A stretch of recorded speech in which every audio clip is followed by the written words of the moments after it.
Okay, good morning, Chavra, those that are watching live and those that are watching the recording. So we're going to try something a little bit different today. I believe we called today's uh, Whatever You Do, Don't Shave for 2,000 Years.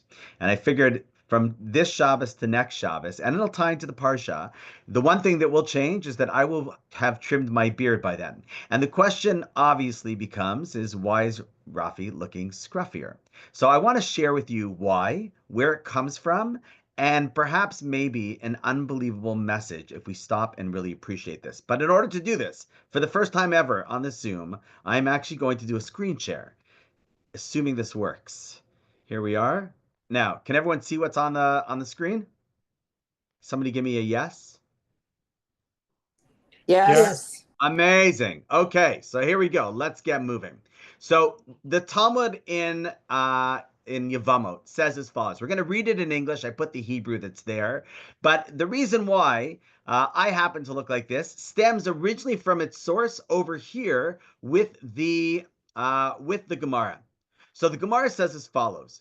The Gemara says, right? Rabbi Akiva said, study Torah. Now, some of these parts are going to be essential to what we're learning. Some are just, I couldn't not put it in. Hold on. I just see that Joe came back in. So, Joe, I'm going to turn you into co-host again. If anybody else comes in, do me a favor. Just please let them in because I won't be able to pay attention. Okay, so here we go. First time ever, we're actually doing a share screen. We're going to go through a source or two to understand why it is that one shouldn't shave for 2,000 years. So Rabbi Akiva says, study Torah in your youth and study in your old age. So first of all, again, it's not our focus, but everybody thinks Jewish education's for kids. Make sure that schools are there, generations trust, all of that is great and important. But just because you study when you're younger does not mean you shouldn't study when you are older. Now, if you had students, furthermore, if you had students in your youth, you should have students in your old age as well. Meaning, furthermore, not just learning, but very often we feel like, okay, you know what, I gave over when I was younger. I was a counselor. I was a youth movement person. I had whatever. I had students when I was younger, but as I get older, you stop that. He says no. Also in the in the latter days as well. And it brings a source text as it states, in the morning sow your seed, right? So you're planting seed in the morning, but in the evening, i.e., in the twilight years of ours, don't withhold your hand. Don't stop.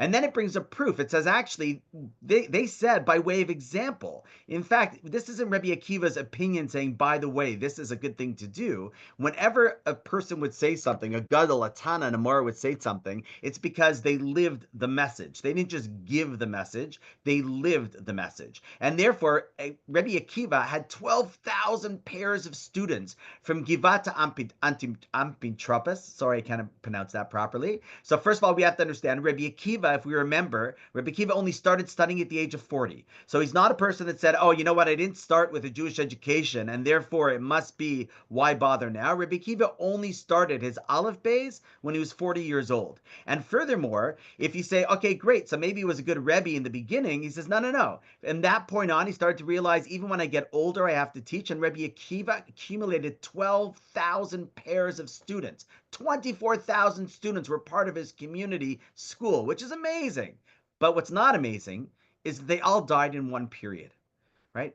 Unfortunately, between a short amount of time, there was a plague that wiped them out. And the Talmud says why? Because they did not treat each other with respect.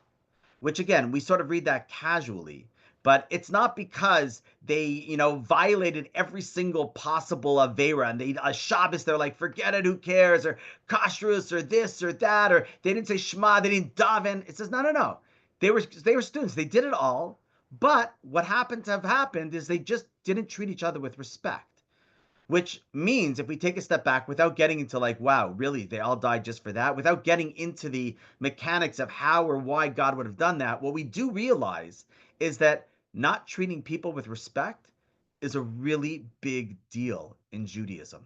And God's like, listen, you've got all these great Jews and they're active and they're carrying their flags and doing whatever and they're coming to shuls and community centers and JCCs and all that stuff. But he says, that's great and fine, but I just don't want it because no one's treating each other with respect. And the whole thing falls apart. And the world was desolate until Rabbi Akiva came back to our rabbis in the south and he taught them. So Rabbi Akiva lost his younger students. He could have just said, that's it. I'm packing up, calling it a day. It was a good run while it happened. I had the largest academy possibly the Jewish people have ever seen, but it didn't work out in the end. I guess that's it. He said, no, no, no. Right? In the evening, you don't stop. So he finds 5 guys. Maybe at that point they were just Meir, Yehuda, Yossi, Shimon, and Elazar. And he said, guys, let's start another, Jewish day school. And these are the very ones that upheld Torah at that time and why we have it until now. And it is all taught that all of those people that we said about earlier that died between Passover and Shavuot. So that period where those 24,000 students, those 12,000 pairs, and it says it is pairs because that means they were dealing one with each other.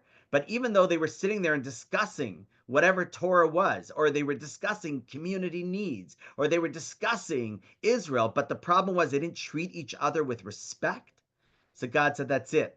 This is over. We got to start again. And that period happened between Passover to Shavuos. So for those who came on a little bit late, we said why a Jew shouldn't shave, right, for 2,000 years, is we're brought down in halacha that, I'm assuming this works. How do I move to the, there we go. It does. The Shulchan Aruch, which is our halachic body, that's our code of conduct as Jews, which goes through everything what a Jew does in the morning when they wake up, to prayer, to Shabbos, the holidays. It's brought down during the laws of counting the Omer, the time period that we're in right now between Pesach to Shavuos. It says, therefore, because of that Talmud and what happened back then, it is customary not to cut one's hair until Lag BaOmer, right? Not Shavuos. Why? Since it said that's when they stopped dying. So the Talmidim, those 12,000 pairs, from Pesach until Lag BaOmer, there was unfortunately massive plague that happened. Whatever it was, COVID, SARS, I don't know. But whatever took place, it happened during that time period. And if you take a step back and you think about it, it's kind of crazy. For 2,000 years, Rabbi Akiva was like, I think in the 50 to 120 time period, something around that, a year. So we're talking just under 2,000 years ago. Because of that moment that happened, which sits there and commemorates and reminds us, hey, Jews have to get along. It says every Jew should stay scruffy for 5 weeks, basically, to never forget this lesson. And every single year we've been doing it. And that's also why, by the way, your calendar is a little bit freer because you probably don't have any weddings coming up for still another week until Lag BaOmer. It's probably why there aren't as many community events that you're going to. We're usually always running. There's always stuff. There's this moratorium during this time period. Nothing really is happening that much. As soon as it's over, weddings go crazy. Every organization's doing their golf tournament and an event, right? Things go nuts because for 2,000 years, we had a piece of Talmud that said, hey, you guys didn't get along. And you can't forget that message. And therefore, every year after Passover, after Pesach, which represents your freedom, it says, don't mess it up. And how did Jews mess it up? By not getting along one with each other. So it's a powerful message if you really think about what's happening, what our tradition is stopping on to say we have to commemorate and that we can't forget that. So I want to take a step further if we can. I want you to answer the following questions. You don't have to actually say it out loud, but in your mind, you can answer that.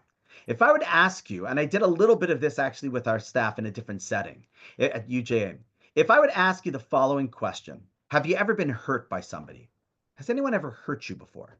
We're talking about treating people well, right? My assumption would be, I think that just about, if not everybody, just about everybody would raise their hands, that we've all been hurt by somebody. So now that we've established that, right?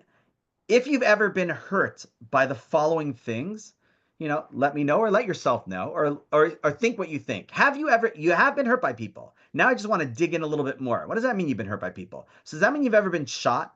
Anybody here ever been shot by somebody before? Right? Okay, let's assume not shot. The next questions, I apologize, right? Hopefully, please God, there isn't and there should never be again. Unfortunately, I know it does happen, but I'm assuming the majority of people, if you ask them, have they ever been beaten with a bat? Not minimizing the tragedy that should never happen, and hopefully it'll never happen again. But from everyone who's watching this here or in the recording, have you ever been hurt by somebody that hit you intentionally with a bat? Right? Anybody ever take rocks and throw them at you? Right? We've all been hurt by people. But my assumption is that the majority of people that are watching this have probably not been shot at, most probably weren't beaten by a bat, and most probably didn't have someone who took rocks and threw it at them. but you said you've been hurt by people.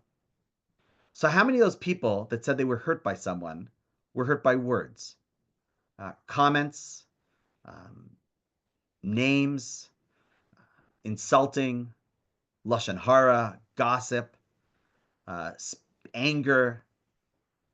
See, everybody's hurt by people, most probably.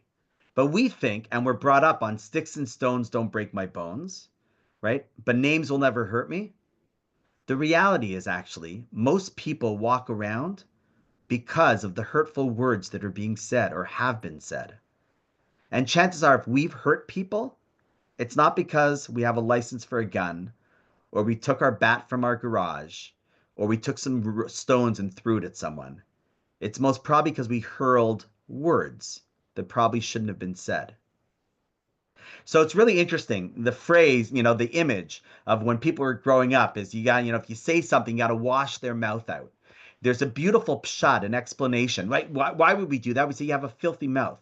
Rav Pam, who was a great Rosh Yeshiva, head of a yeshiva in Torah Vidas, whose son lives here, has a shul, and is more than that. He's a huge Talmud Chacham on Bathurst Street, Zichron Shner. His grandson lives literally around the corner from me, about 10 houses around the corner from where I am right now.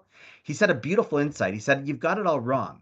Lashon hara, or evil speech, or gossip, or hurtful words, it's not a problem of the mouth. You don't have to wipe out a person's mouth and clean it out. The mouth is just a tool. It's a tool for what a person sees in others or how they look at other people, whether they judge them favorably or not favorably, whether they look for their faults rather than what makes them great. And it's even more so probably a flaw in their heart. It's how they feel about people. Because when a person feels good about people, they speak good about people. When a person sees good in people, they say good things to people. When a person sees what's not good or has jealousy or a person has hatred, right, towards somebody, then what they speak about is that. And therefore, it's so interesting that Rabbi Akiva, the same Rabbi Akiva that we spoke about, who lost all of his Talmidim, all of his students, says from this week's Parsha, there's a verse, V'ahavta l'reacha kamocha. You got to love your fellow neighbor like yourself. Who better than Rabbi Akiva to say, guys, this is really important. Zeklal gadol b'Torah. This is a major principle in Torah. I remember seeing, I told the Chevra at UJ, I remember seeing a billboard one time that said, love your fellow like your neighbor, God. And then in small words, I mean it. Like, it's not a phrase. It means that specifically the people that we don't, or that we have eyes that we look negatively on. God's saying, no, no, no. It all starts with loving your fellow neighbor like yourself.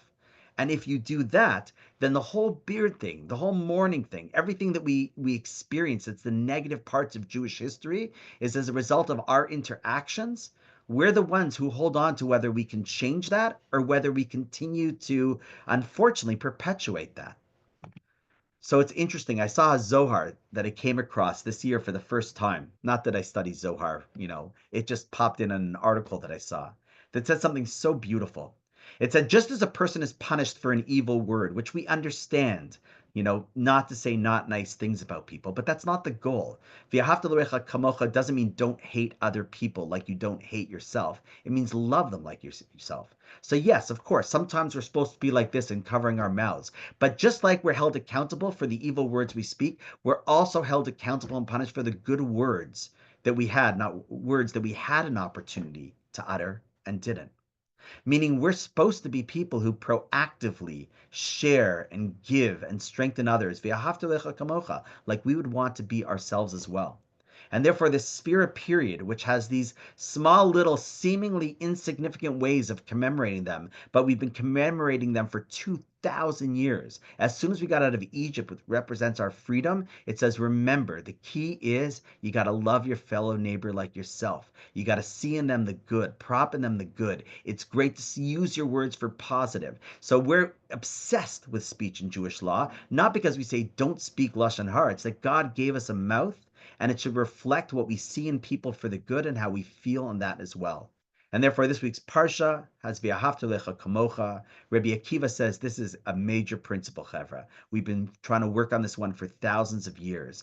And the best of the Jewish people always come out when we learn to, please God, master this, everybody. Not wait for the other to sit there and be the one to start, but each of us start that relationship as well.